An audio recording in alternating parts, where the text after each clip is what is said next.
Ciao cari Veneti, come io? Allora, su questo video qua parleremo sul nome da famiglia Miquelon, però, che è di derivação, como é que sempre sabemos, Miquelon, Miquelin, vai de cosita. Então, nesse vídeo aqui a gente vai falar especificamente sobre a família Miquelon, mas existem as derivações, como vocês sabem, por exemplo, Miquelin, né? Acho que são dois nomes principalmente famosos aqui na Serra Gaúcha, Miquelon e Miquelin, são dois sobrenomes que a gente tem bastante por aqui. E existem alguns outros. Bom, obviamente a gente já consegue perceber algumas coisas, né? Que esse sobrenome, ele acaba derivando do nome próprio Miquel. E uma coisa muito curiosa que eu encontrei é que na antiga língua vêneta, isso é, o vêneto, que não é o mesmo que hoje, mas sim aquele vêneto mais antigo, mais arcaico, que provavelmente era muito difundido durante o período da Idade Média. Nesse vêneto mais antigo, nós temos alguns termos que eles se aproximam muito do que a gente tem hoje, né? Por exemplo, Miquel, Miqueleto, Miquelan, na área de Treviso principalmente, né? Miqueleto, Miquelon. Também existem outras derivações na área friulana, como Celote, Celin e Celon, né? E em Pádua também. Então, são algumas derivações aí, algumas coisas que a gente vê que vieram desde muito tempo, né, ligadas a esse nome que acabou declinando e virando sobrenomes, né? E obviamente a gente sabe que esse nome aí, Miguel, o nome próprio de onde derivam todos esses sobrenomes, ele tem uma forte tradição cristã, né? Porque ele mesmo, Miguel, ele acaba sendo tirado de um personagem da Bíblia que é nada mais, nada menos do que um arcanjo, né? Ou seja, é um personagem muito importante na cultura e na religião cristã.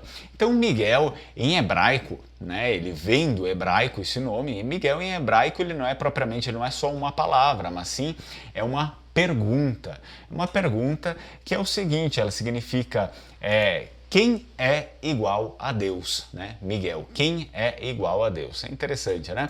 Então o que acontece? Esse nome ele foi muito marcado, né, principalmente nos países cristãos, e a gente sabe, existe no Brasil também, Miguel, enfim, em toda a Europa tem derivações desse nome por conta da cultura cristã, e a gente sabe que a festa do Arcanjo Miguel ela é muito celebrada na Europa e também, principalmente no Vêneto, e é celebrada no dia 29 de setembro, né? Então, por conta, né, por fazer parte da tradição cristã, Miguel é um nome muito difundido aí no Ocidente, em todo o Ocidente. Então, ele é muito importante, principalmente para essa cultura de montanha, né? Porque ele fazia parte de uma tradição pastoril, principalmente aí numa tradição pastoril que está ligado aos nossos ancestrais aí, uma vez que a festa do Arcanjo Miguel, celebrada dia 29 de setembro, era a última data em que os pastores eles iam às montanhas com os seus animais, né? E consequentemente nessa data, então eles tinham que retomar o caminho para suas cidades de origem.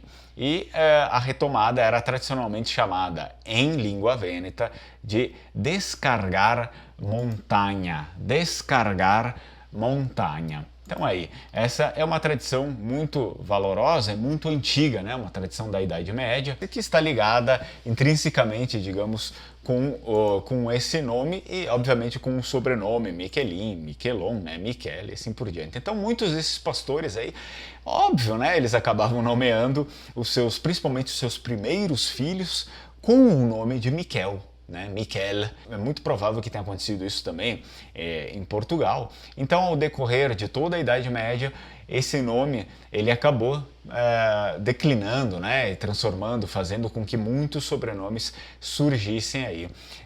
Um desses sobrenomes é o nosso aí, Miquelon e Miquelin. Então são coisas muito interessantes, né? Eles chegavam por conta da festa, por conta da tradição, daquele dia que eles retornavam para casa. Muitas vezes os nomes dos filhos dos recém-nascidos eram dados justamente nessa data, com o nome de Miguel ou Miquel, então no nosso caso, né? No nosso caso, o Vêneto.